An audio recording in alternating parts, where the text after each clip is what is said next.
सीधा मुद्दे पर आते हैं। आज के इस विश्लेषण में हम जिस कहानी पर बात करने वाले हैं ना, वो कोई आम कहानी बिल्कुल नहीं है।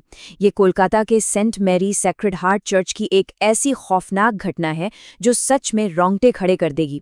मतलब पवित्रता की आड़ में छिपे विश्वासघात और एक ऐसी डरावनी अलौकिक शक्ति की कहानी जो किसी के भी होश उड़ा सकती है। तो चलिए इस गहरे रहस्य को एक साथ समझने की कोशिश करते हैं। अब पूरी बात समझने के लिए जरा इस एक लाइन पर गौर कीजिएगा। एक पाप, एक सजा। सुनने में छोटा सा वाक्य लगता है ना, लेकिन ये इस पूरी घटना का सबसे खौफनाक सच है। ये कोई इंसानी अदालत का फैसला नहीं था, बल्कि एक ऐसी अमानवीय शक्ति का इंसाफ था जिसने तय किया था कि गलती की सजा तो मिलकर रहेगी। पर वो पाप था क्या? चलिए थोड़ा पीछे चलते हैं। देखिए, ये पूरी घटना शुरू होती है कलकत्ता के उसी saint Mary sacred heart church से, जो ननों का एक ट्रेनिंग सेंटर भी था। वहां एक 22 साल की लड़की आती है, मारिया। उसे नन बनना था। लेकिन वहां मौजूद बाकी लोगों ने तुरंत नोटिस किया कि मारिया में कुछ अजीब है। उसके चेहरे पर एक ऐसी गहरी, खामोश उदासी थी जो अजीब सी बेचैनी पैदा करती थी। उसकी धंसी हुई आंखें देखकर ही लगता था जैसे वो वहां अपनी मर्जी से बिल्कुल नहीं आई है। कुछ तो था जो वो छुपा रही थी। और फिर वो खौफनाक बदलाव शुरू हुए। आधी रात का वक्त था जब मारिया की साथी नन रूमा ने कुछ ऐसा देखा जो किसी बुरे सपने से कम नहीं था। जरा सोचिए, मारिया एक कुर्सी पर किसी रबर की गुड़िया की तरह इस कदर मुड़ी हुई बैठी थी जो किसी भी इंसान के लिए शारीरिक रूप से संभव ही नहीं है। उसकी आंखें गहरे काले गड्ढों जैसी लग रही थीं, दांत कोयले जैसे काले हो चुके थे, और सबसे डरावनी बात, वो एक साथ दो अलग अलग आवाजों में बड़बड़ा रही थी, एक आदमी की और एक बच्चे की। साफ था अब वो सिर्फ मारिया नहीं रही थी। हालात तब पूरी तरह से बेकाबू हो गए जब मदर एग्नेस वहां पहुंची। वो मारिया को शांत करने के लिए एक पवित्र क्रॉस लेकर आगे बढ़ी, लेकिन मारिया का रिएक्शन बिल्कुल किसी जंगली जानवर की तरह। मारिया की उंगलियां कड़कड़ाहट के साथ पीछे की तरफ मुड़ गईं और उसने सीधे छलांग लगा के मदर एग्नेस पर हमला कर दिया। उसने लिटरली उनके हाथ का मांस अपने दांतों से नोच लिया। इससे आप अंदाजा लगा सकते हैं कि वो शक्ति कितनी ज्यादा हिंसक और ताकतवर थी। इस खौफनाक हमले के तुरंत बाद फादर स्टीव वहां आते हैं। वो फौरन मारिया पर पवित्र जल यानी होली वाटर छिड़कते हैं। लेकिन इसका जो असर हुआ वो सच में हैरान करने वाला था। वो पानी मारिया की स्किन पर किसी तेजाब की तरह काम कर रहा था। उसके शरीर पर भयानक छाले पड़ गए। हाँ, इससे वो शैतानी ताकत कुछ पल के लिए शांत तो हो गई, लेकिन जब मारिया को होश आया तो वो कई दिनों की भूखी शेरनी की तरह, पागलों की तरह खाना खाने लगी। ये कोई दिमागी बीमारी नहीं थी, ये कुछ बहुत ही डरावना था। अब जब बात हाथ से निकल गई तो एक विशेषज्ञ फादर एडमंड को बुलाया गया एक्सॉर्सिज्म यानी मुक्ति की प्रक्रिया के लिए, और उनकी तैयारी देखकर ही खौफ पैदा होता है। मारिया को एक कुर्सी से बहुत मजबूती से बांधा गया, चारों तरफ क्रॉस और मोमबत्तियां लगाई गईं, पवित्र जल छिड़का गया और फिर बहुत ही शक्तिशाली मंत्रों का जाप शुरू हुआ। कमरे का माहौल ऐसा था जैसे किसी बहुत बड़े तूफान से पहले की शांति। और जैसे ही मंत्र शुरू हुए, कमरे में सचमुच तबाही मच गई। मारिया के अंदर बैठी उस शैतानी शक्ति ने पूरी ताकत से पलटवार किया।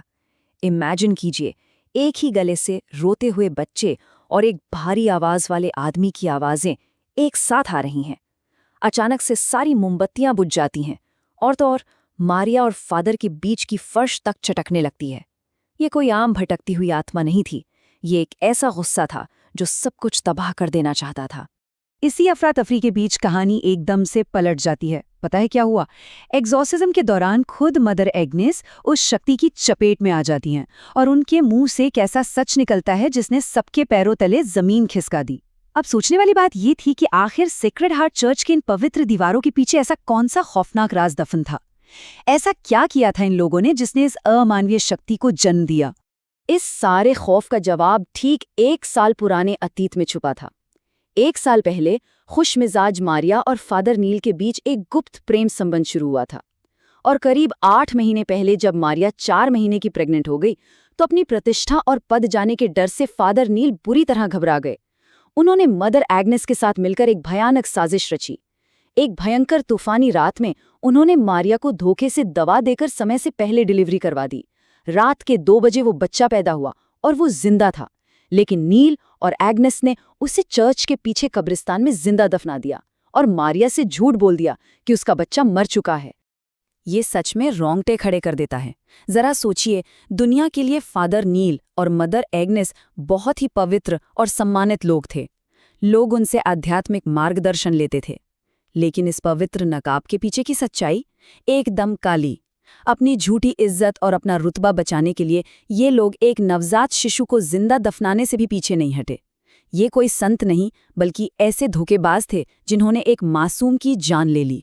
अगर आप मदर एग्नेस की क्रूरता का अंदाजा लगाना चाहते हैं तो जरा उनके इस बयान पर गौर कीजिए।